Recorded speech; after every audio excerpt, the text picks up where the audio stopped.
अस्सलाम वालेकुम स्टूडेंट्स। तो इस वीडियो में हम सॉल्व कर रहे हैं exercise 10A question number 1 part D. अब पार्ट डी में आइए, तो पार्ट डी में भी अगेन हमें आइडेंटिफिकेशन ऑफ बेस देखनी है और उसके बाद उसका वॉल्यूम ऑफ प्रिज्म फाइंड करना है। तो आइडेंटिफिकेशन ऑफ बेस के लिए सबसे पहले तो देख लें कि जो इसके अपर साइड पे फ्लैट सरफेस है वो और उसकी बॉटम साइड ना तो आइडेंटिकल है। इसी तरह से ये वाली सरफेस को देखें, इसके अपोजिट साइड पे जो फिगर ड्रॉ हो रही है फ्लैट सरफेस वो इससे डिफरेंट है। ठीक है, इसी तरह से ये वाली साइड अगर हम देखें और इसके बैक साइड पे हम जो फिगर है उसको देखें, तो बैक साइड पे या इसके पैरेलल साइड पे, तो ये वाली फिगर और ये फिगर जो है वो आइडेंटिकल शेप फॉर्म कर रही है। ठीक है, इसी तरह से क्या होगा कि इसकी जो बेस होगी वो आपके पास ये वाला शेप होगा।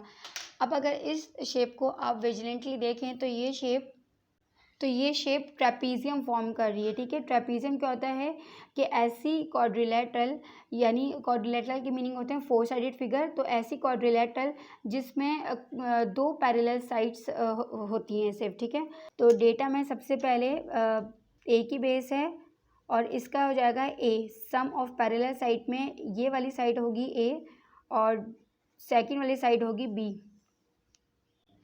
तो यहाँ पे जो बी साइड है वो तो 14 सेंटीमीटर हो गई और जो ए साइड होगी पैरेलल साइड में वो किसके बराबर होगी, तो ये देखें वो 18 के पैरेलल आ रही है। ये दोनों साइड्स एक दूसरे के पैरेलल हैं, तो जब ये 18 है तो ये भी 18 सेंटीमीटर होगी, तो ए यहाँ पे बन गई 18 सेंटीमीटर। इसी तरह से ट्रेपीजियम में हाइट ऑफ द ट्रेपीजियम भी होता है, हाइट ऑफ टी। मैं लिख रही हूँ हाइट ऑफ द ट्रेपीजियम किसके बराबर होता है, जो परपेंडिकुलर लेंथ होती है वो हाइट ऑफ द प्रिज्म देती है। तो यहाँ पे डॉटेड लाइन से एक लाइन ड्रॉ हुई हुई है और इसके नीचे इस तरह का साइन बना है, ये परपेंडिकुलर साइन होता है, यानी 90 डिग्री एंगल बना रहा होता है। तो यहाँ पे ये जो इसकी परपेंडिकुलर हाइट है वो होगी 6 सेंटीमीटर। ठीक है, तो ये यहाँ पे हो गया आपके पास data for the trapezium. Height of the prism आपके पास यहाँ पे क्या है 12 सेंटीमीटर। किस तरह से कि जो बेस होती है उससे हट के जो हाइट आ रही होती है उस हाइट को हम हाइट ऑफ प्रिज्म कंसिडर करते हैं। तो ये बेस थी, इससे अलग साइड पे जो हाइट आ रही है वो आपके पास 12 सेंटीमीटर है, तो height of the prism 12 centimetre हो जाएगी। इसी तरह से अब फॉर्मूले में पुट करें, वॉल्यूम ऑफ प्रिज्म बराबर होता है base area into height.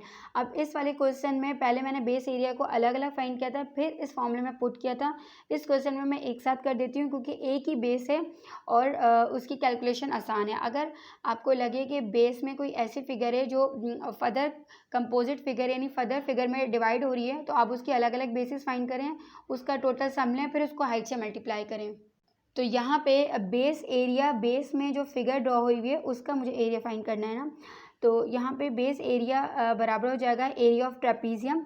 Area of trapezium के लिए half sum of parallel side 18 + 14 into height of the trapezium which is 16। इसको आप एक ब्रैकेट में क्लोज करें, मल्टीप्लाई बाय यहाँ पे जो 12 होगा वो होगा height of prism. Height of prism 12 है। अब इसकी कैलकुलेशन के लिए पहले आप 18 को ऐड करवाएंगे 14 से।